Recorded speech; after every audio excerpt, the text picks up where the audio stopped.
말씀을 나누겠습니다. 요한복음 14장 2절과 3절 보겠습니다. 함께 봉독하시죠. 내 아버지 집에 거할 곳이 많도다. 그렇지 않으면 너희에게 일렀으리라. 내가 너희를 위하여 처소를 예비하러 가노니 가서 너희를 위하여 처소를 예비하면 내가 다시 와서 너희를 내게로 영접하여 나 있는 곳에 너희도 있게 하리라. 아멘. 창세기 책이 견본 샘플이 왔습니다. 지금 배로 오고 있는데 여기 1권이 천지창조와 예수 그리스도 해서 거의 650페이지 정도 되는데요. 이게 1장에서 8장까지, 그리고 여기 이제 9장에서 26장까지 아브라함과 그 자손의 생애에 나타난 예수 그리스도 해갖고 이것도 거의 650페이지 정도 되고요. 창세기가 이제 강해가 곧 끝날 텐데 그러면 이제 한 권 정도, 요 정도 분량의 책이 한 권 정도 더 나오면 창세기가 이제 3권으로 상중하 3권으로 마무리가 될 거예요. 이제 요한계시록도 책으로 요런 분량이 한 5권 정도로 이제 요한계시록이 나올 텐데 열심히 팔아서 빨리빨리 책을 내야 돼요. 이 책 내는 게 비싸가지고. 그거랑 요 창세기 강해랑 요한복음 강해를 여러분이 숙독을 잘 해놓으시면 여러분이 정말 성경에 대해서 어디 가서도 이 성경 전체의 맥이 어떤 것이다라는 것을 충분하게 설명할 수 있을 만큼 자세하게 이렇게 해놓은 거니까 설교 시간에 제가 미처 다루지 못한 부분들이 많이 원고 안에 들어가 있으니까 오면은 여러분이 구입해서 잘 공부하시고 읽으시기 바랍니다. 가룟 유다가 예수님을 팔러 나간 뒤에 베드로가 주님 앞으로 나서서 자신은 주님을 위해서 목숨까지도 바칠 것이다 라는 그런 결연한 신앙 고백을 했었죠. 그게 13장 마지막 아닙니까? 그런데 예수님이 다른 많은 제자들도 있는데 네가 정말 나를 위해 죽겠느냐? 너는 다 굴기 전에 정령 3번을 나를 부인하게 될 것이다. 이렇게 망신을 주셨어요. 앞서 말씀드렸던 것처럼 성경이 이렇게 유다와 베드로를 한 곳에 등장시킴으로 해서 독자들에게 전달하고자 하는 메시지는 유다나 베드로나 똑같은 인간이다 라는 것을 확인시켜 주시기 위함입니다. 그러나 한 사람은 하나님의 은혜를 입어서 하나님 나라에 입성을 하게 되고 다른 한 사람은 그 하나님의 은혜 밖으로 유기가 되어서 창자가 터져 죽게 되는 그런 완전히 다른 운명에 처해지게 되는 그런 두 종류의 사람을 보여주는 거죠. 그것이 바로 두 갈래로 갈리는 전체 인류의 운명이에요. 그것을 신학은 이중 예정이다 이렇게 부르죠. 주님은 14장 1절에서 그러한 은혜의 수혜자들에게 말씀하시죠. 너희는 마음에 근심하지 말라. 그리고 하나님을 믿는 것처럼 나를 믿어라. 이렇게 주님이 말씀하세요. 그 말은 유대인들이 하나님을 믿고 온갖 핍박과 억압 속에서도 메시아를 기다렸던 것 같은 바로 그 믿음으로 이제 내가 다시 올 거니까 나를, 예수를 확신 속에서 기다려라 라는 그런 말이에요. 그 말은 너희들이 하나님을 믿고 메시아를 기다리면서 그렇게 온갖 핍박과 억압을 견뎌낸 것처럼 내가 다시 올 때까지도 그러한 일들이 너희들에게 반복되어질 거라는 거죠. 그러니까 근심하지 말라, 확신 속에서 기다려라 이렇게 이야기하는 것이죠. 그러니까 하나님을 믿는 그 믿음으로 나를 믿어라 라고 말씀하시면서, 자, 그리고는 오늘 본문 2절과 3절에서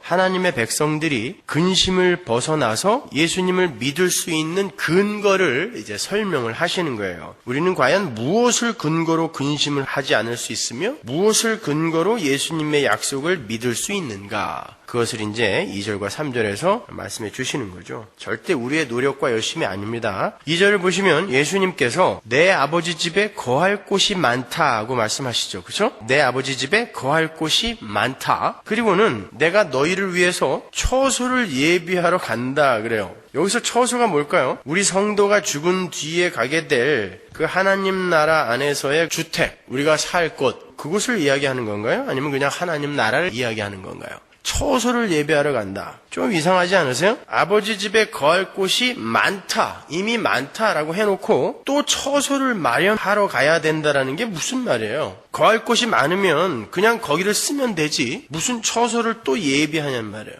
생각해보니까 그것 가지고는 조금 부족할 것 같아서 많긴 많은데 더 많아야 될 것 같아서 추가로 처소를 더 지으러 간다라는 이야기인가요? 그 해석이 맞다면 그럼 아직도 천국은 건설 중입니까? 예수님에 의해서 아직도 건설 중이에요? 예수님이 무슨 제너럴 컨트랙터입니까?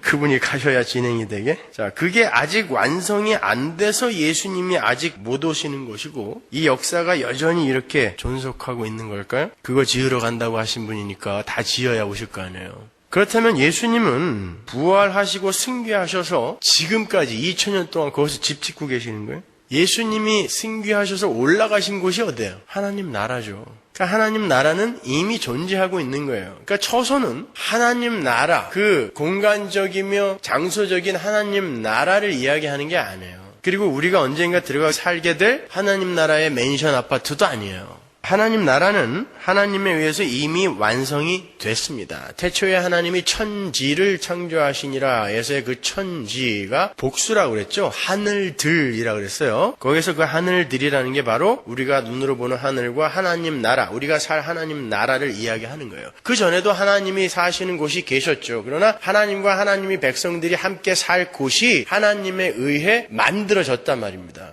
그러니까 예수님이 지금 내가 처소를 예비하러 간다라는 것은 우리가 나중에 죽은 다음에 살게 될 어떤 장소적인 어떤 곳을 지으러 간다라는 그런 뜻은 아니란 말이에요. 그렇다면 주님께서 예비하시겠다라고 하신 하나님 나라, 성도의 처소는 무엇인가? 결론적으로 말씀드리면 주님께서 처소를 예비하러 가신다라는 말씀은 하나님 아버지의 나라에 거하게 될 자들을 위해서 당신께서 십자가를 지심으로 그들의 죄를 말끔하게 씻어내고 거룩하신 하나님이 그들 속에 들어가서 함께 거하실 수 있는 그런 하나님의 처소로서의 하나님의 백성들을 완성해 내시겠다라는 그런 말씀인 거예요. 거기에 대해서 제가 조금 부연 설명해 드릴게요. 하나님 나라라는 거, 즉 성도들과 하나님의 처소, 거기가 하나님 나라잖아요. 하나님과 성도가 함께 사는 곳, 거기가 하나님 나라니까 그 하나님의 처소라는 것은 하나님과 성도가 함께 거하는 곳을 말하는데, 하나님과 성도가 함께 거하기 위해서는 1차적으로 성도들의 죄가 해결돼야 되죠. 왜냐하면 하나님과 죄인은 절대 함께 공존할 수가 없기 때문에 그래요. 그래서 하나님과 하나님의 백성들이 함께 공존하는 처소가 완성되기 위해선 인간들의 죄가 해결이 돼야 돼요. 근데 이 땅에 태어나는 모든 인간들은 마음이 부패하고 거짓되어서 그 누구도 하나님과 함께 거할 수 있는 자가 없어요. 예레미야 17장 9절 보세요. 만물보다 거짓되고 심히 부패한 것은 마음이라. 사람의 마음이에요. 누가 능히 이를 알리오마는 나 여호와는 심장을 살피며 폐부를 시험하고 각각 그 행위와 그 행실대로 보응하나니.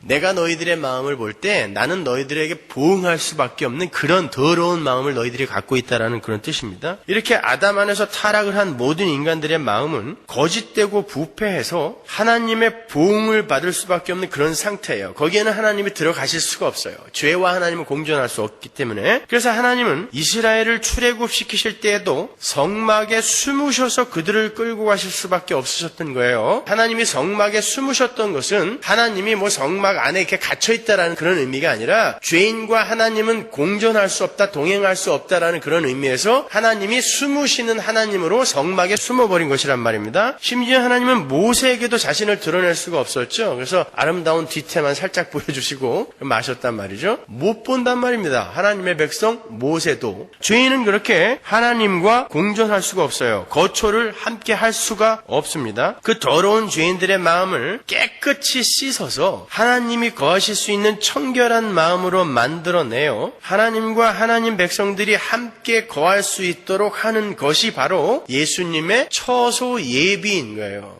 마태복음 5장 8절 보십시오. 마음이 청결한 자는 복이 있나니 저희가 하나님을 볼 것이며. 예레미야 17장 9절 이하의 그 마음과는 다른 마음이에요. 이들은 하나님을 볼 수 있대요. 복 있는 자들은 바로 이 상태로 만들어내시는 거예요. 이게 처소를 예비하는 것입니다. 그래서 그들이 하나님을 보고도 그분의 돌격을 면하게 되는 거예요. 죄인인 상태에서 하나님을 보면 하나님이 돌격하여 죽여야 됩니다. 하나님이 못돼서가 아니라 죄는 거룩과 공존할 수 없다는 것을 보여주는 거예요. 어떻게 만물 중에 제일 더럽다는 그 사람의 마음이 하나님을 대면할 수 있는 청결한 마음이 될 수 있는가? 다름 아닌 하나님의 은혜에 의해서입니다. 에스겔서 36장 24절 보세요. 내가 너희를 열국 중에서 취하여 내고 열국 중에서 모아 데리고 고토에 들어가서 맑은 물로 너희에게 뿌려서 너희로 정결케 하되 곧 너희 모든 더러운 것에서와 모든 우상을 섬김에서 너희를 정결케 할 것이며. 하나님이 깨끗이 씻어버리겠다는 뜻이죠. 또 새 영을 너희 속에 두고 새 마음을 너희에게 주되, 깨끗이 씻어서 새로운 마음으로 창조하여 너희에게 주되 너희 육신에서 굳은 마음을 제하고 부드러운 마음을 줄 것이며 또 내 신을 너희 속에 두어, 신이라는 것은 신발이 아니라 성령을 뜻하는 거예요.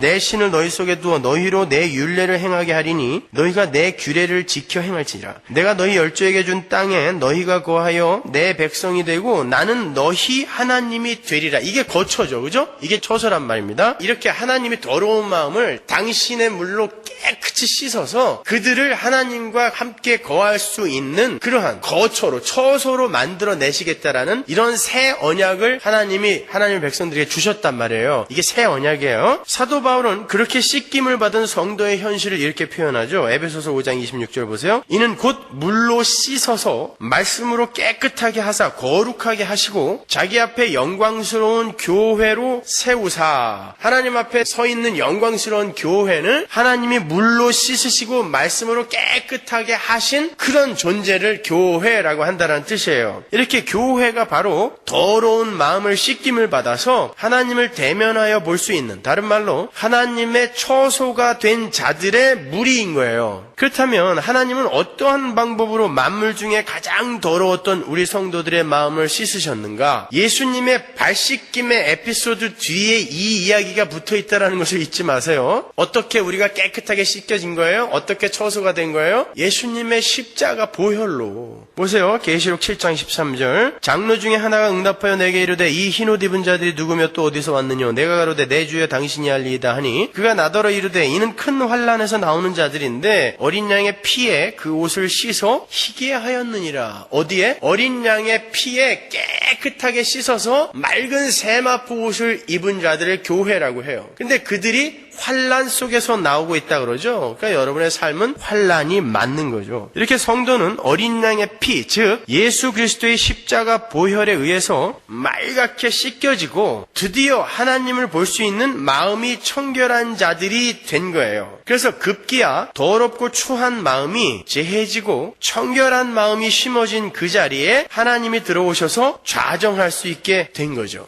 여러분 안에 하나님이 계세요, 안 계세요? 성령이 계세요, 안 계세요? 성령은 누구의 영? 그리스도의 영. 어떻게 그 그리스도의 영? 하나님이 여러분 안에 들어오게 됐죠? 옛날 같았으면 돌격하여 죽여버려야 되는 그 더러운 마음 안에 하나님이 들어와 계세요. 여러분은 예수 그리스도를 주라 시인하죠. 고린도서에서 뭐라 그래요? 성령이 아니 계시고는 예수를 주라 시인할 수 없다 그러니까 여러분 안에 지금 성령이 계시단 말이에요. 하나님이 계시단 말이에요. 어떻게 그렇게 됐어요? 예수님이 십자가를 지시고 여러분의 더러운 마음을 전부 가져가셔서 거기에서 싹 없애버리셨단 말입니다. 그러니까 내가 처소를 마련하러 간다라는 것은 무슨 말이에요? 나 지금 유다가 나 팔러 갔기 때문에 나 이제 곧 십자가 지러 가야 돼 라는 뜻이에요. 어렵지 않죠, 그죠? 근데 그걸 갖다가 무슨 하늘에 올라가서 지금 맨션을 짓고 계시다고 그거를 듣고 또 수천 명이 앉아가지고 아멘 하고 있어요. 거기서 조금 더 큰 맨션 받으려면 헌금을 50배로 더 해라.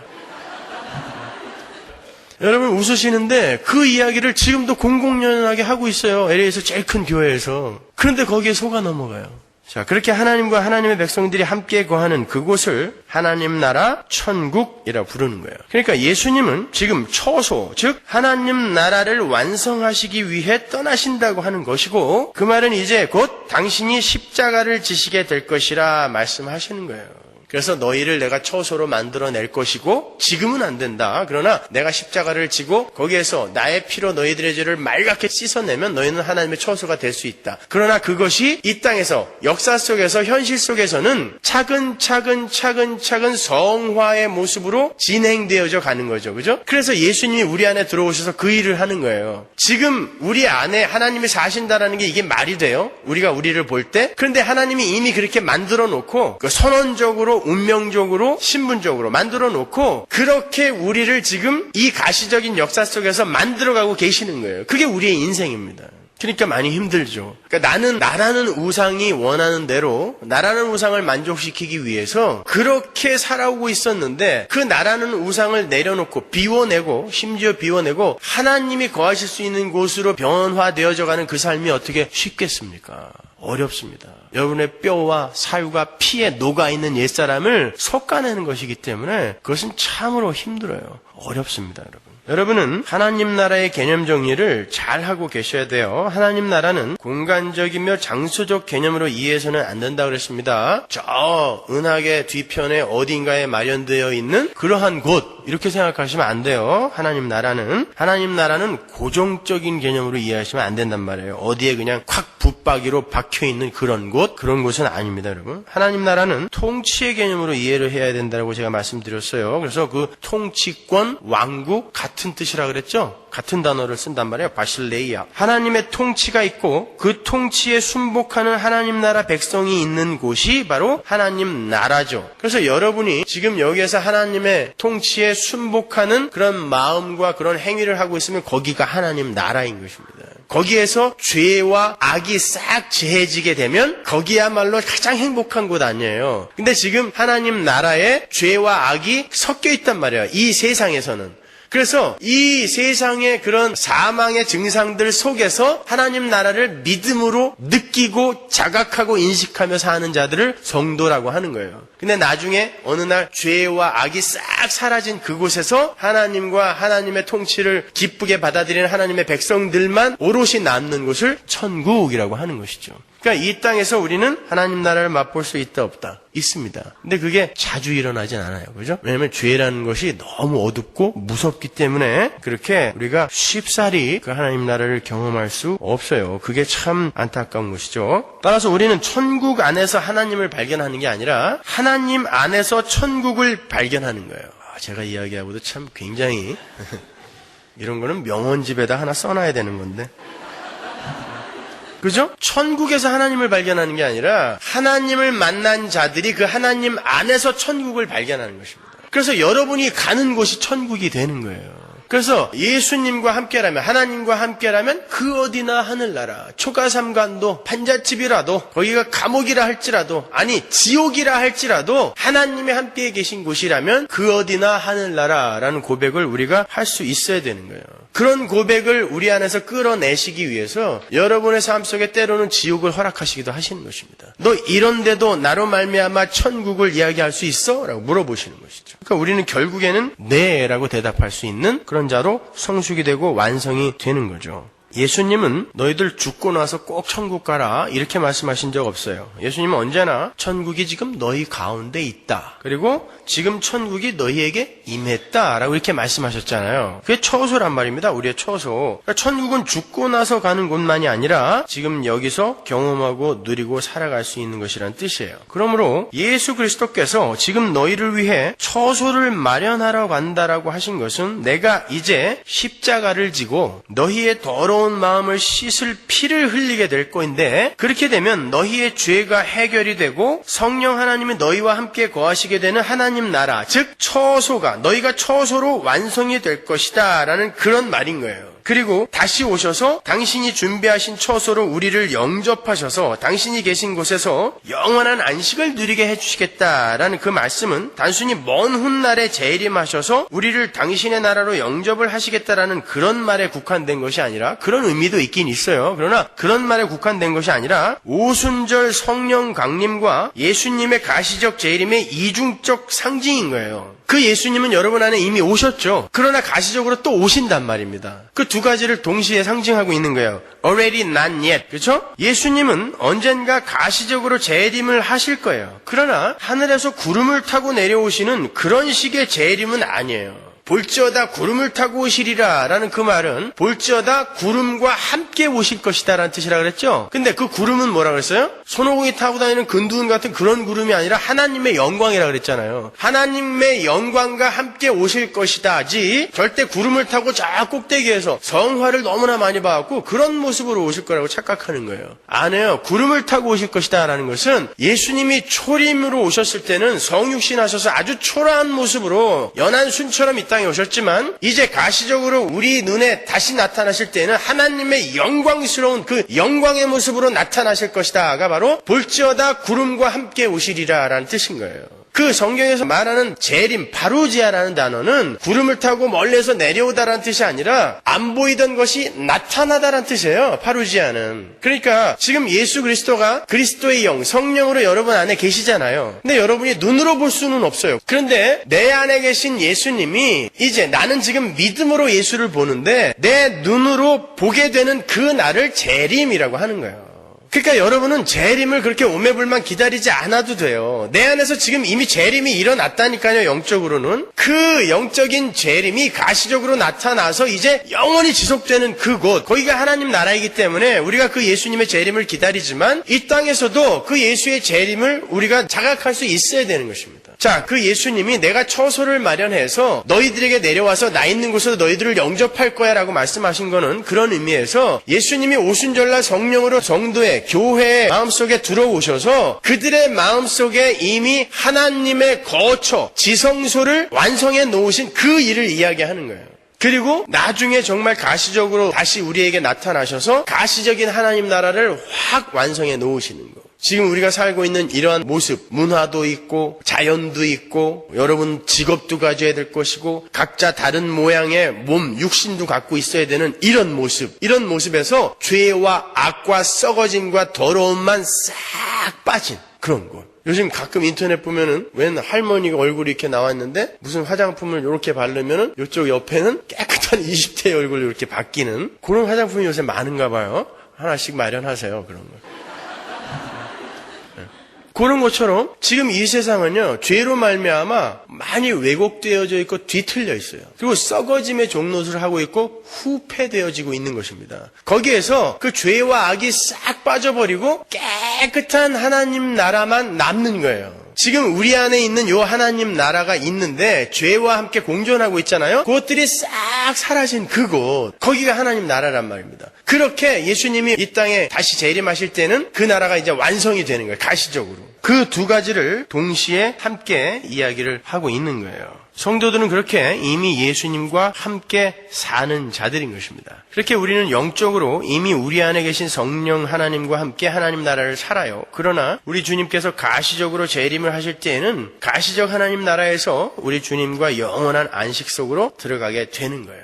빨리 그날이 왔으면 좋겠죠, 그죠? 여러분이 이 세상을 떠나는 그날 여러분은 시간을 벗어나서 바로 거기로 한 번에 들어가게 되는 거예요. 이 땅의 역사 속에서 보면은 역사 속에서는 시간이라는 개념이 있기 때문에 많이 기다려야 되잖아요. 그래서 때때로는 성경이 성도들이 죽어서 잠자고 있다라고들 이야기를 하는데 땅속에서 잠자고 있다가 수천 년 후에 다시 이렇게 부활하는 게 아니라 우리가 이 땅에서 시간 속에서 확 나가는 게 죽음이란 말이에요. 시간 속에서 나가면 거기는 영원이란 말입니다. 하루가 천년 같고 천년이 하루 같은 곳. 그래서 우리는 이 땅에서 눈을 감는 그날 하나님 나라에 들어가서 우리 다 만나요. 기다림이 없어요, 거기는요. 그래서 제가 가끔 임종을 하게 될 때 그런 분들의 손을 잡고 그러는 거예요. 가시면 저 있나 꼭 확인해 주세요.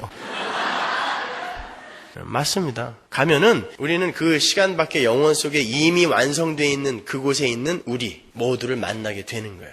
그래서 우리가 하나님 나라는 이미 완성되었다라고 이야기하는 것입니다. 영원 속에서.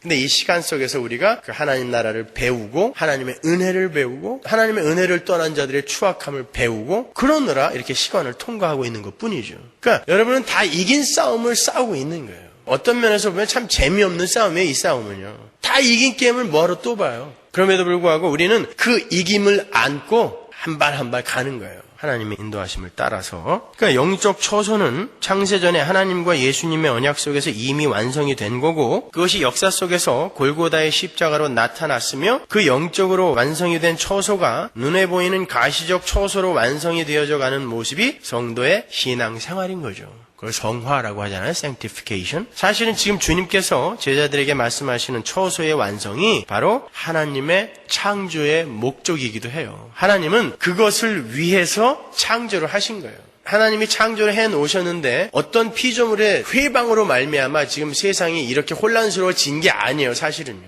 그러면 그분은 전지전능하신 분이 아니죠. 실수도 할 수 있고 누군가로부터 방해도 받을 수 있다면 그분의 전지전능함은 훼손이 되죠. 그죠? 하나님께서 천지만물을 창조하시고 인간을 만드신 것은 하나님이 그들과 함께 거하기 위함이었어요. 하나님의 백성들과 거하기 위함이었어요. 하나님께서 모든 만물을 창조하시고 안식하셨다는 것은 하나님이 천지를 창조하시느라고 너무 피곤해서 일을 마치시고 쉬셨다는 말이 아니라 그랬습니다. 모든 만물이 하나님의 작정과 섭리하에 잘 지어 이루어지고 하나님의 뜻에 맞게 잘 움직이는 상태, 그 상태를 사벳, 안식이라고 한다 그랬죠. 그죠? 그것은 천지 만물이 하나님의 말씀에 온전히 순종하고 그분께 항복하여 있는 상태를 말하기도 해요. 절대 타락할 수 없고 영원히 그러한 상태로 유지되는 그곳을 만들기 위해 1차적으로 타락이 가능한 것을 하나님이 만들어 놓으신 것입니다. 그리고 거기서부터 하나님이 어떻게 하나님의 은혜로 영원히 타락하지 않는 하나님 나라를 만들어내는지를 보여주는 게 역사예요. 그게 성경인 것입니다. 자, 그 상태를 성경이 예배라 부른다 그랬죠. 가치 부여 행위, 월십, 어떤 것이 정말 참 가치인지를 올바로 인식하고 깨달아서 그 가치에 올인해버리는 거예요. 그걸 예배라고 하는 것이죠. 그죠? 세상 사람들은 자기 자신에게 올인을 하죠. 나 자신을 위해 살죠. 모든 것을 다 걸어요. 나 자신을 위해서. 그러나 성도는, 하나님의 백성들은 거기에서 빠져나와 하나님에게 온전히 순종하는 거예요. 그게 예배인 겁니다. 월십. 하나님만이 참 가치이시며 하나님만이 영광의 주인이심을 모든 만물이 인정하고 그 앞에 순종하고 의존하는 거예요. 그리고 그렇게 모든 피조물들이 하나님의 뜻과 합일한 상태에서 하나님께 순종하고 있는 그 상태, 그걸 하나님과 연합이라고 이야기해요. 다 같은 말이에요. 그 연합이라는 말은 다른 말로 mutual indwelling이에요. 상호 내주. 하나님이 인간 안에 들어오고 인간이 하나님 안으로 들어가는 거예요. 그걸 연합이라고 그러고 그걸 상호 내주라고 그러고 그걸 처소 삼기라고 이야기하는 것입니다. 그게 바로 창조의 목적이었단 말이에요. 그 상호내주, mutual indwelling이라는 것은 인간과 하나님, 하나님과 하나님 사이에서만 가능한 거예요. 인간과 인간 사이에서는 가능하지 않습니다. 자, 그것을 하나님이 어떻게 완성해 내시는지를 이제 보여주는 거죠. 주님께서 아버지가 내 안에, 내가 아버지 안에 있다라는 말씀을 자주 하셨죠. 그리고 제자들에게 너희가 내 안에, 내가 너희 안에 있다라고도 말씀하셨잖아요. 그게 바로 연합이잖아요. 그 연합이 바로 mutual indwelling, 상호 내주, 처소란 말이에요. 그걸 뭐라 그런다? 안식이라 그런단 말이에요.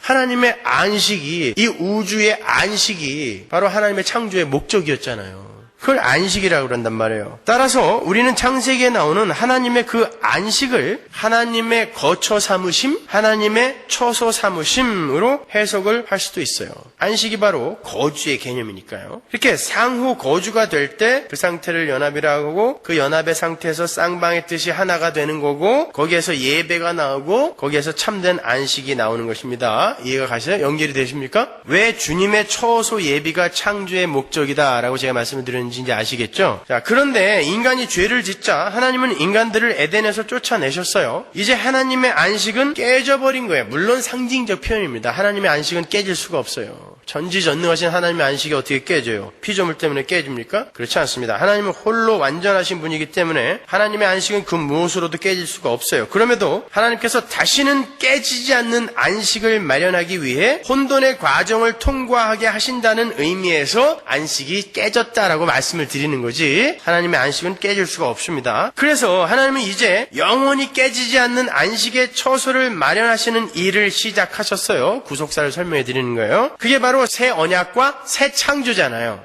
하나님은 그 일을 위해서 노아와 언약을 맺으시고 아브라함을 부르시고 이삭을 부르시고 야곱을 부르시고 모세를 부르시죠. 그렇게 해서 이스라엘이라는 국가가 출발이 돼요. 그게 지금 새 창조의 과정인 거예요. 그 민족적 이스라엘은 바로 누구다? 누구를 상징하는 거예요? 하나님의 교회, 영적인 이스라엘은 바로 성도를 상징하는 거란 말이에요. 그렇다면 하나님께서 당신께서 거하실 처소를 준비한 것과 하나님의 백성들의 구원은 아주 밀접한 관련이 있는 거죠. 똑같은 이야기를 하는 거예요. 하나님의 처소 예비와 하나님의 구원은 같은 이야기란 말입니다. 출애굽기에 보면 그 이스라엘을 애굽에서 건져내시는 이유를 이렇게 말씀하세요. 출애굽기 15장 13절 보세요. 주께서 그 구속하신 백성을 은혜로 인도하시되 주의 힘으로 그들을 주의 성결한 처소에 들어가게 하시나이다. 주께서 백성을 인도하사 그들을 주의 기업의 산에 심으시리이다. 여호와여 이는 주의 처소를 삼으시려고 예비하신 것이라. 주여 이것이 주의 손으로 세우신 성소로소이다. 13절에 보면 하나님께서 하나님의 백성들을 구원해 내시는 것은 그들을 하나님이 만들어 놓으신 성결한 처소에 들어가게 하기 위함이라고 기록이 되어 있어요. 잘 기억하세요. 근데 17절에 보면 바로 그 일이 이스라엘 백성을 주님의 처소를 삼기 위함이라고 설명을 하고 있어요. 쉽게 이야기해서 하나님께서 우리를 구원하셔서 영원한 처소를 주시는 것은 하나님께서 우리를 처소로 삼는다는 말과 동의어라는 거예요. 그걸 뭐라 그런다 그랬죠? Mutual indwelling, 상호 내주라 그랬어요. 그걸 염두에 두시고 신명기로 가보세요. 신명기 33장 27절. 영원하신 하나님이 너의 처소가 되시니 그 영원하신 팔이 내 아래에 있도다. 그가 내 앞에서 대적을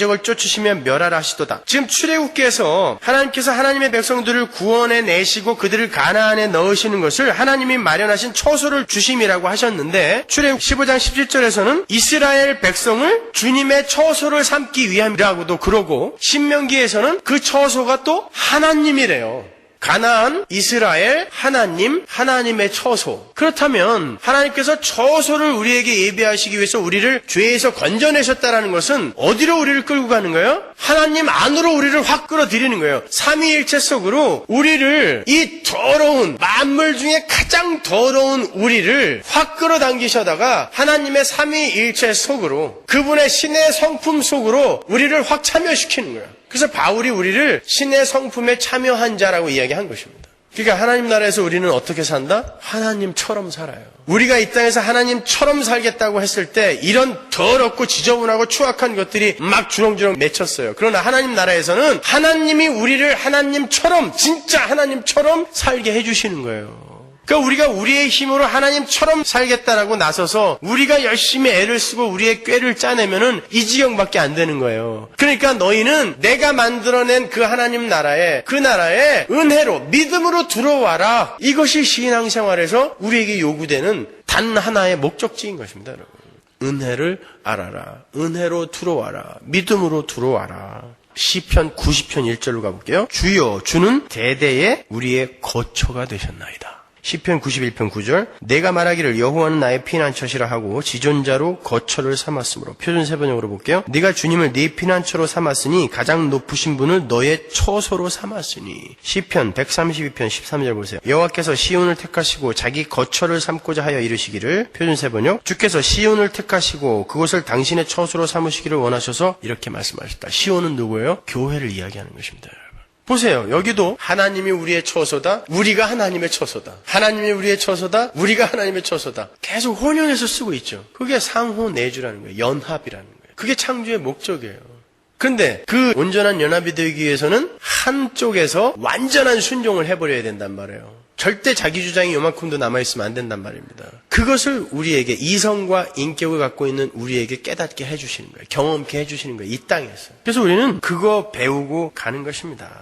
그래서 성경은요, 교회를 예수라고도 불러요. 벌써부터. 여러분은 예수예요. 작은 예수. 고린도전서 12장 12절 보세요. 몸은 하나인데 많은 지체가 있고 몸의 지체가 많으나 한 몸임과 같이 그리스도도 그러하니라. 지금 이거 교회를 설명하는 거거든요. 몸은 하나인데 많은 지체가 그 한 몸을 이루고 있는 것처럼 교회도 예수라는 머리를 두고 많은 지체로 거기에 붙어 있는 것이다. 그 이야기 하는 거란 말이에요. 근데 뭐라 그래요? 몸은 하나인데 많은 지체가 있고 몸의 지체가 많으나 한 몸임과 같이 교회도 그러하니라가 아니라 그리스도도 그러하니라 그래요. 그러니까 여러분은 누구라는 거예요? 예수로 벌써 하나님이 부르시는 거예요. 내 아들로 부르시는 거예요. 예수라는 안경을 끼고 우리를 보시기로 작정하셨기 때문에 그 예수라는 안경을 끼고 보면, 빨간색 안경을 끼고 보면 온 세상이 빨갛고 노란색 안경을 끼고 온 세상을 보면 온 세상이 노랗듯이 예수라는 안경을 끼고 하나님이 우리를 내려다 보시면은 그 법궤 안에 인간들의 실패가 가득 들어 있잖아요. 아론의 쌍난 지팡이, 만나 항아리, 십계명 돌판. 그건 인간의 실수와 실패를, 죄악을 상징하는 거거든요. 그것을 예수의 피가 싹 덮으니까 하나님이 위에서 내려다 보는데 인간의 실패와 죄악이 하나도 안 보이고 예수의 피만 보이는 거예요. 아들의 피만. 마찬가지로 우리를 예수로 보시는 거예요. 이 세상에서 예수만 하나님이 구원하실 수 있어요. 예수만 의인이. 예수를 확 끌어올렸더니 그 안에 연합되어 있는 교회가 따라 올라오는 거예요. 그래서 고린도전서 10장에서 모세에게 속하여 이스라엘이 홍해를 건넜다라고 이야기하는 거죠. 왜냐면은 모세만 길을 알았거든요. 모세는 이미 애굽에서 한번 나왔던 경험이 있는 사람이에요. 그가 홍해를 먼저 건너갔다는 뜻이 아니라 애굽에서 먼저 나왔던 그 존재에게 다른 백성들을 연합을 시켜서 하나님이 모세만 확 끌어올리는 거예요.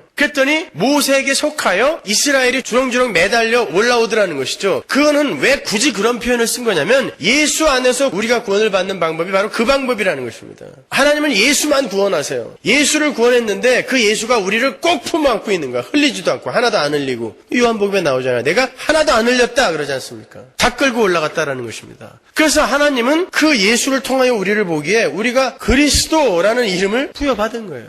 예수가 머리고 우리가 지체라는 건 우리가 예수라는 뜻입니다. 그래서 예수님이 우리와 공동 상속자가 된 거예요. 로마서에. 여러분 우리에게 그런 것이 주어져 있어요. 이게 안 믿기니까 지금 이 땅에서 엉뚱한 것으로 자기의 공허를 채우고 있는 거예요. 이게 안 믿겨지니까. 거기가 얼마나 좋고 얼마나 아름답고 그 죄악이 없는 곳이 얼마나 평안하고 기쁜 곳인지를 우리가 성경을 통해서 너무 못 배운 거예요. 그동안에요.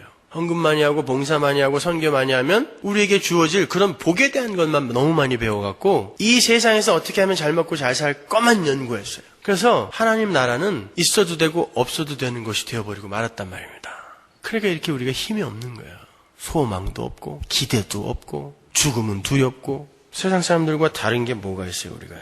그 하나님의 새 언약의 내용이 다윗의 이야기 속에서 어떻게 반복이 되는지 한번 보세요. 사무엘하 7장 5절 가서 내 종 다윗에게 말하기를 여호와의 말씀이 내가 나를 위하여 나의 거할 집을 건축하겠느냐 내가 이스라엘 자손을 애굽에서 인도하여 내던 날부터 오늘날까지 집에 거하지 아니하고 장막과 회막에 거하며 행하였다니 무릇 이스라엘 자손으로 더불어 행하는 곳에서 내가 내 백성 이스라엘을 먹이라고 명한 이스라엘 어느 지파에게 내가 말하기를 너희가 어찌하여 나를 위하여 백향목 집을 건축하지 아니하였느냐고 말하였느냐. 다윗이 여호와의 처소 성전을 건축하겠다고 하자 하나님께서 말씀하시는 거예요. 내가 언제 사람이 만든 곳에 거하는 거 봤냐? 그러면서 다윗의 성전 건축을 막으시죠. 하나님의 처소 건축을 막으세요. 나는 인간들로부터 무엇을 받는 존재가 아니다라고 말씀하시는 거예요. 그리고는 8절부터 다윗에게 언약을 하세요. 8절 보세요. 그러므로 이제 내 종 다윗에게 이처럼 말하라. 만군의 여호와께서 이처럼 말씀하시기를 내가 너를 목장 곧 양을 따르는 데서 취하여 내 백성 이스라엘 주권자를 삼고 내가 어디를 가든지 내가 너와 함께 있어 내 모든 대적을 내 앞에서 멸하였은즉 세상에서 존귀한 자의 이름같이 내 이름을 존귀케 만들어주리라. 하나님께서 다윗이 아무것도 한 것이 없는데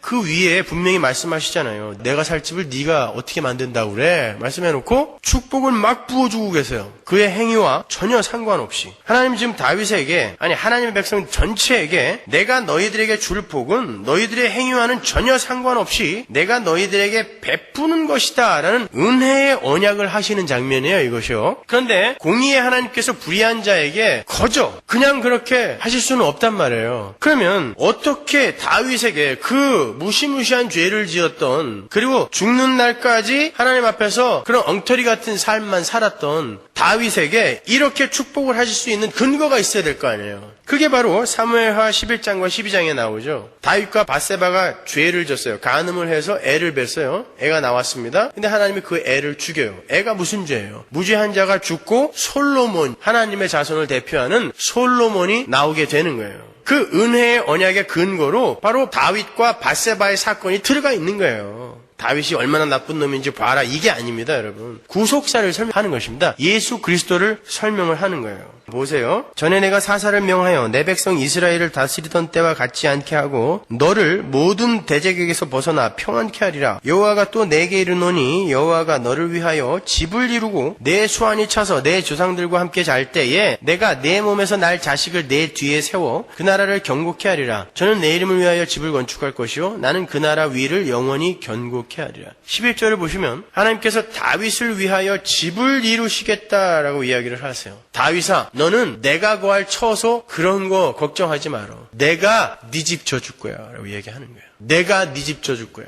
그게 구원인 거예요. 우리가 하나님이 거하실 성전 짓는 거 아니에요. 성전이 어디 있어요 오늘날. 성전은 있긴 있죠. 어디 있어요? 여러분이 성전이잖아요. 내가 성전이잖아요. 근데 무슨 뭐 성전 건축이니 뭐니 해가지고 말이죠. 성전은 바로 여러분인 거예요. 그죠? 그러니까 하나님이 그러는 거죠. 얘들아, 니들이 나를 위해 무슨 집을 져줄 수 있다라고 생각해. 집은 내가 너희들에게 지어주는 거야. 라고 말씀하세요. 여기서 집이라고 번역이 된 히브리어 바이트는 가문, 가족 이런 것을 함께 이야기하기도 해요. 그러니까 하나님께서 지금 다윗에게 약속하시는 것은 다윗의 후손으로 말미암는 한 가문을 약속하시는 거예요. 바로 예수 그리스도로 말미암게 될 하나님의 백성들을 말하는 것입니다. 마태복음 1장에 보면은 14대, 14대, 14대가 나오잖아요. 14, 14, 14는 뭐예요? 7, 7, 7, 7, 7, 7이라고 그랬어요. 14, 14, 14는 달렛, 바우, 달렛. 당시에 아라비아 숫자가 없었으니까, 그리고 모음도 없었으니까 자음으로 다윗이 14란 말이에요. 그래서 일부러 14, 14, 14로 맞춰놓고, 근데 그것이 하나님의 온전한 족보가 되려면 7, 7, 7, 7, 7, 7, 7이 있어야 되잖아요. 근데 14, 14, 14, 6개밖에 없단 말이죠. 그리고 그 14, 14, 14의 마지막 족보가 누구예요? 성령으로 잉태된 예수로 끝나죠. 그죠? 그럼 마지막 7번째 세대는 누구예요? 그 족보를 완성할 성령으로 잉태된 예수 밑에 줄줄이 딸려오는 우리를 이야기하는 것입니다. 자, 그렇게 예수 그리스도로 말미암게 될 하나님의 백성들을 내가 너의 후손을 통하여 집을 짓겠다라고 표현을 하시는 거예요. 집을 지어 너에게 주겠다라는 거예요. 그 말은 그 가문을 다윗을 위하여 이루시겠다라는 것은 다윗을 그 안에 넣어주시겠다라는 것이죠. 네 후손으로 그 집을 만들겠다라는 것은 너를 내가 거기에 넣어주는 거지 네가 내가 거할 집을 짓는 게 아니다라는 것입니다. 우리는 자꾸 우리가 돈을 벌어서 높은 자리에 올라가서 하나님의 일을 도울 수 있다라고 생각을 해요. 그렇지 않아요, 여러분. 여러분이 가진 여러분의 실력이나 여러분의 돈으로 하나님의 일을 돕는 게 아닙니다. 그것은 여러분을 하나님의 백성으로 만들기 위해 도구로 쓰여지는 거지 하나님이 일하시는데 도움이 되는 게 아니란 말이에요. 하나님이 갖고 쓰는 도구라니까요. 그런데 그걸 갖고 하나님한테 자꾸 생색을 내는 거예요. 그래놓고 요만큼 했으니까 좀 더 주셔야 이 지에 합당하지 않습니까? 그러니 여러분 오늘날 신앙이라는 게 얼마나 우스워졌어요. 그런데 문제는 12절과 13절이에요. 하나님은 분명 다윗에게 내가 사람이 만든 집에 거하는 것을 봤냐? 그러면서 다윗의 후손을 통해서는 내 이름을 위하여 집을 건축하게 하겠다라고 하잖아요. 왜 다윗이 지은 성전을 안 받으시겠다고 하시고 다윗의 후손에게는 성전을 짓게 하시겠다라고 할까요? 그 성전은 무슨 성전이에요? 우리 요한복음 이미 공부했기 때문에 너무 싱거워졌어요. 예수가 내가 성전이다 그랬잖아요. 그 성전 이야기하는 거예요. 그리고 그 안에서 성전으로 지어지게 될 바로 하나님의 백성, 교회. 예수를 시켜서 다윗의 후손 예수를 시켜 바로 하나님의 성전인 교회를 짓겠다라고 지금 사무엘하 7장에서 다윗의 언약에서 하나님이 말씀을 하시는 거예요. 단순히 다윗이 죄를 많이 지었고 피를 많이 흘렸기 때문에 다윗에게 집 못 짓게 한 거 아니에요. 그리고 이 말은 솔로몬은 다윗보다 괜찮으니까 솔로몬에게는 내가 성전 짓게 할 거야. 그 말도 아니에요. 솔로몬이 성전을 짓긴 지었어요. 그러나 그건 또 다른 메시지가 들어있는 것입니다. 하나님이 거기에 거하시는 게 아니란 말이에요. 하나님은 솔로몬이 지은 성전에도 안 거하세요. 사도행전 7장 46절 보십시오. 다윗이 하나님 앞에서 은혜를 받아 야곱의 집을 위하여 하나님의 처소를 준비케 하여 달라 하더니 솔로몬이 그를 위하여 집을 지었느니라. 지었어요. 그러나 지극히 높으신 이는 손으로 지은 곳에 계시지 아니하시나니 선지자의 말한 바 주께서 가라사대 하늘은 나의 보호자여 땅은 나의 발등상이니 너희가 나를 위하여 무슨 집을 짓겠으며 나의 안식할 처소가 어디뇨. 이 모든 것이 다 내 손으로 지은 것이 아니냐 함과 같으니라. 목이 곧고 마음과 귀에 할례를 받지 못한 사람들아 너희가 항상 성령을 거스려 너희 조상과 같이 너희도 하는도다. 너희 조상들은 선지자 중에 누구를 핍박지 아니하였느냐. 의인이 오시리라고 예고한 자들을 저희가 죽였고 이제 너희는 그 의인을 잡아준 자여 살인한 자가 되나니 너희가 천사에 전한 율법을 받고도 지키지 아니하였도다 하니라. 하나님은 솔로몬이 지은 성전에도 거하지 않으셨대요. 그러면 네 후손이 내 이름을 위하여 집을 지을 것이다 라는 말은 무슨 말이다? 예수님이 하나님이 거하실 거처, 처소인 성전인 교회를 만드실 것이다. 그 이야기 하는 거예요. 물론 여기에는 이중적인 메시지가 담겨 있죠. 다윗의 후손 솔로몬은 분명히 성전을 지었어요. 그런데 그 성전은요 얼마 있다가 파괴됩니다. 그리고 그 솔로몬의 왕위 그게 영원했어요? 사무엘하에서는 분명히 영원할 거라 그랬잖아요. 아니요, 바로 솔로몬 아들 때에서 갈라지고 얼마 있다가 북이스라엘 남유다 홀랑 망했어요. 영원하지 않았습니다. 그러니까 그 솔로몬이 지은 성전은 분명히 하나님이 내 이름을 위하여 짓게 하겠다라고 했는데 그 솔로몬이 지은 성전은 어떤 의미로 하나님의 이름을 위하여 지어졌던 걸까요? 이 세상에서 인간의 힘과 노력으로 지은 성전은 이렇게 파괴된다. 내가 내 힘으로 지은 성전만이 영원할 것이다를 보여주는 하나의 파괴되어지는 성전으로 지어진 거예요. 우리의 육신이 그렇게 지어진 것처럼 우리의 육신은 이거 파괴되어집니다, 여러분. 지금 우리 안에 하나님이 계심에도 불구하고 이 육신은 후패되어져요. 썩어져 가게 됩니다. 나중에 하나님이 완성하신 온전한 새 성전으로 싹 입혀줄 때 그때 하나님과 우리가 온전한 연합이 되는 것이죠. 그것처럼 솔로몬이 짓고 닥개가 재건하고 헤롯이 중건하고 한 이런 성전들은 하나님이 그래서 때마다 부셔버리는 거예요. 그리고는 나중에 타이터스 시켜가지고 돌 위에 돌 하나도 안 남게 사글이 부셔버렸죠. 지금까지 없어요. 그래서 인간이 만든 성전은 이런 것이다. 바로 인간이 만든 성전이 지금 이 우주의 과학 문명이며 역사인 거예요. 이거 완전히 부셔버릴 거예요, 하나님이요. 그리고 하나님의 성전을 세우시는 것이 바로 이 구속사인 거예요. 성경은 그 이야기 하나만 하고 있어요. 어렵지 않아요. 근데 그걸 이해를 잘들 못하시니까 제가 반복하여 계속 설명을 해드리는 거죠. 너무 반복해주니까 또 반복하겠지. 그리고 잘 듣지도 않아요. 그래도 계속 하는 거죠. 성경은 그 이야기 한 가지밖에 없어요. 그것만 알고 있으면 여러분은 제 설교, 어떤 설교를 들으셔도 다 아주 충분하게 이해를 하실 수 있게 됩니다.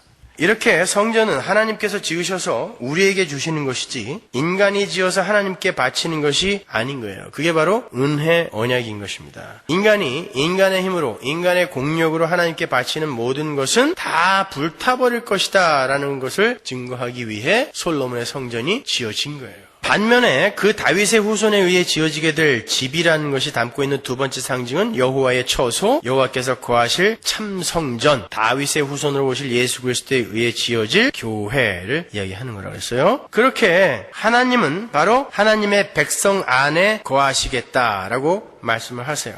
그리고 그들에게 자신을 처소로 제공하시겠다라고 그렇게 이야기하세요. 그래서 오늘 본문에서 내가 처소를 예배하러 간다 그래요. 그리고 오늘 본문 조금 밑에 가면은 뭐라고 나와 있는지 보세요. 거기에 분명하게 설명이 되어 있어요. 요한복음 14장 20절 보십시오. 그날에는 내가 아버지 안에 너희가 내 안에 내가 너희 안에 있는 것을 너희가 알리라. 여기 나오죠. 그죠? 이게 mutual indwelling이에요. 상호 내주, 연합, 안식, 예배. 이게 우리 인생의 목적이에요. 역사의 목적지예요. 이것이.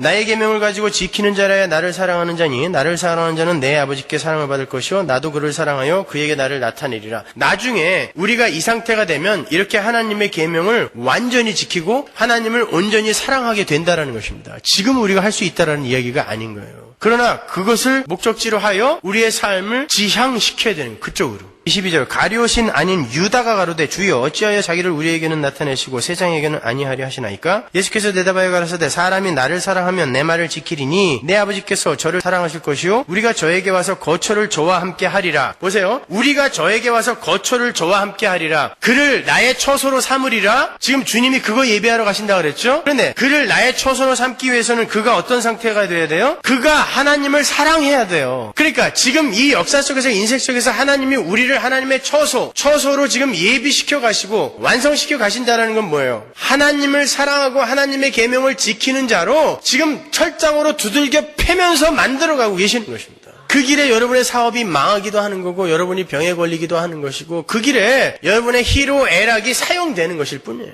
그래서 성도에 살면은 모든 것이 합력되어 선을 이루는 거예요.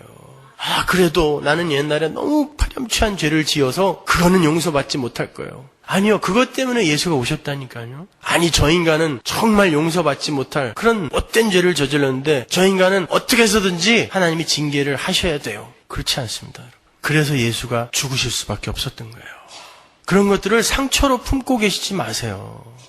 내가 옛날에 어렸을 때 학대를 당하고 10대 때 강간을 당하고 물론 힘든 일입니다. 그러나 여러분 이 역사와 우리의 육신은 잠시 구속사 속에서 도구로 쓰여지는 것뿐이라니까요. 이 껍데기에 너무 집착하지 마세요. 그걸 왜 더럽혀졌다고 생각합니까? 뭐가 더러워요 그게? 우리의 마음이 정말 더러운 거라니까요. 만물 중에 가장 더러운 게 마음이다 그러잖아요. 그걸로는 마음 아파하지 않으면서 그따위 걸로 상처라고 하면서 죽는 날까지 가지고 가요. 그거를 갖다가 내가 어려서 당한 그 일 때문에 내가 지금까지 이렇게 살았어. 예수님이 그것 때문에 오셨단 말입니다. 그런 걸 상처로 갖고 있지 말란 말이에요. 저 옛날에 마약했는데요. 커피 중독이나 마약 중독이나 똑같아요. 하나님 앞에서요. 오히려 그러한 집착과 중독 속에서 나의 행복과 쾌락을 채우기 위해서만 존재하던 나를 하나님이 건지셔서 하나님께 중독시켜버린 그 하나님의 은혜를 더 찬양하실 수 있어야지. 왜 자꾸 자기 뒤를 돌아보면서 그런 걸 가지고 자기를 폄훼하세요? 왜? 이 세상에 태어난 모든 인간은 누구 하나 잘난 인간 없고 누구 하나 못난 인간 없어요. 비교해서 상대적으로 다 똑같아요. 다 똑같아요. 살인마 김대두가 나중에 예수 믿고 전도하다가 천국 갔다고 어떤 사람이 그런 인간이 간 천국이면 난 안 간다 그랬다 그러는데 그 인간과 자기와 뭐가 달라요? 그래서 사람 열 몇 명 죽인 거 죽였어요. 여러분은 입으로 수십 명 죽이잖아요. 하나님은 그거 살인이라고 그랬어요. 분명히. 살인으로 여길 거다, 간주할 거다도 아니고 그거 살인이다 그랬단 말입니다.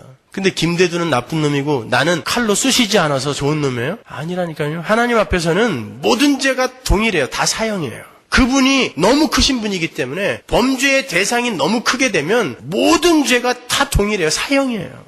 여러분 오바마 뒤에 가서 꼴밤 한 대 때리고 도망가면 바로 사살해요. 거기서. 그게 무슨 큰 죄라고. 그러나 대상이 미국 대통령이기 때문에 사형이에요. 그 대상이 하나님이면 어떻게 되는 거예요? 근데 우리가 누구를 가리켜서 저런 못돼 먹은 엉덩이에 뿔난 인간, 그렇게 어떻게 우리가 평가를 할 수 있어요? 그리고 왜 자기 자신을 가리켜서 너는 안 돼, 너는 구제불능이야, 왜 그러시냔 말이에요. 예수님이 내 안에 있다면서. 그것 때문에 예수님이 오셔서 죽으셨는데. 괜찮습니다. 여러분이 과거에 어떤 죄를 짓고 어떤 과정을 통과해서 자라왔던 그건 하나님에 의해 도구로 쓰여진 거예요.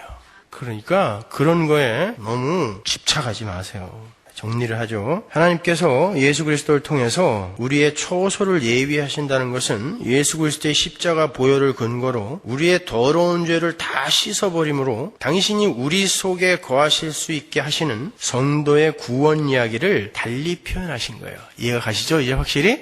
예수님의 십자가는 사망을 이기신 부활로 이어지고 그 부활은 하늘로의 승귀로 이어져요. 예수님은 하나님 나라로 돌아가셔서 죄에 대한 완전한 승리를 인정받으셨고 하나님이 그래 잘했다 인정해 주셨단 말이에요. 그러니까 예수님이 부활하실 수 있었던 거야. 아니면 무덤에서 영원히 있어야 돼요. 하나님이 살리지 않았으면 예수님은 영원히 무덤에서 존재할 수밖에 없는 그런 자리까지 내려가셨다니까요. 근데 하나님이 살리셨다라는 건 그래 네 제사가 완전하게 나에게 흠향이 되었다 인정하신 거란 말입니다. 그렇게 완전한 승리를 인정받으셨고 성령 즉 그리스도의 영의 모습으로 자기가 완성해 놓으신 청결한 마음의 성도들에게 내려오셨어요. 그게 우리예요. 여러분 전부 청결한 마음을 갖고 계신 분이에요. 사실이에요. 지금 여러분이 어떻게 청결한 마음을 갖게 되었는지 그 더러운 마음을 함께 가지고 가면서 잠시 어떤 한 과정을 겪고 있을 뿐이지 여러분은 전부 청결한 마음을 갖고 계신 분이에요. 청결한 마음을 갖고 있는 자만 하나님을 본다 그랬으니까 마음이 청결한 자는 복이 있나니 하나님을 볼 것이요 그랬잖아요. 여러분 믿음으로 하나님 보시잖아요. 여러분 마음이 청결해지신 분이에요. 그 상태에서 마음이 청결한 상태, 하나님의 백성으로 처소로 완성이 된 상태에서 내가 어떻게 하나님의 처소로 완성이 되었는가를 여러분이 미래에서 과거를 이렇게 바라보시는 거란 말입니다. 그게 여러분의 인생인 거예요. 그래서 근심하지 말라가 1절에 붙어 있는 것입니다. 내가 처소로 만들고 있는데 누가 그걸 방해할 거야? 근심하지 말아라 라고 이야기하는 거예요. 너희들이 하나님을 믿고 기다린 것처럼 그날이 분명히 올 거니까 근심하지 말고 기다려 믿어 라고 이야기한 거예요. 그게 1절, 2절, 3절인 것입니다. 그러니까 여러분의 모습을 보면서 너무 고통스러워하거나 너무 부끄러워하거나 너무 절망하거나 그러시면 안 돼요. 물론 우리가 후회하고 뉘우치고 회개하는 건 참 좋지만 예수 그리스도의 은혜마저도 어디 구석으로 처박아 놓고 그냥 절망만 하시면 안 된단 말입니다. 그때 은혜를 더 꼭 붙드시는 거예요. 맞아, 나는 그런 사람이 맞아. 그래서 예수님이 날 위해 죽으시러 오셨잖아 하고 꼭 붙으세요. 그러면요 나중에는 사탄이 그런 방법으로 더 이상 여러분들 미혹 안 해요. 그럴 때마다 여러분이 예수님을 더 꼭꼭 붙드는데 재미없어서 더 그렇게 공격 안 해요. 지금은 자꾸 거기에 휘둘리니까 재밌으니까 장난을 치면은 누가 깜짝 놀래줘야 계속 장난칠 맛이 나잖아요. 저같이 누가 장난을 쳐도 그냥 한번 쳐다보고 말고 뭐 이러면은 저희 집사람이 재미가 없어서 못 살겠대요. 장난을 치면은 깜짝 놀라는, 안 놀라운데 어떻게 해요? 재미 하나도 없는데 매일 하고 있어요 그런 거는. 그냥 지겨워 죽겠어요. 마찬가지예요. 여러분이 거기에 격동되지 않으면요 사탄이 재미없어서 안 해요. 근데 우리가 그것들이 정말 헛것이고 허상이고 마귀의 속임수라는 걸 자꾸 놓치고 거기에 자꾸 이리저리 흔들리니까 마귀가 재밌어서 자꾸 여러분 흔드는 것입니다. 그렇잖아요. 여러분은 이미 완성된 자리에서 과거를 보는 분들이라니까요. 그냥 어떻게 내가 여기까지 왔는지를 내가 경험을 하면서 이렇게 오는 거예요. 야, 네가 어떻게 여기까지 왔는지 비디오를 한번 볼래? 야, 보고 있는데 야, 그래도 더 실감나게 네가 한번 들어가서 여기까지 와봐. 인 거예요. 그래서 우리가 그 화면 속으로 들어가서 거기에서 여기까지 어떻게 왔는지를 지금 가고 있는 거란 말입니다. 그리고 거기에 쓰인 모든 것은 여러분을 이 자리에 세우기 위한 하나님의 배려였다라는 것을 우리가 확실히 안다면 어떤 것에도 낙심하지 않을 수 있어요. 그러니까 그 확고한 목표 지점 잘 붙들고 하루하루를 잘 이기십시오. 기도하겠습니다.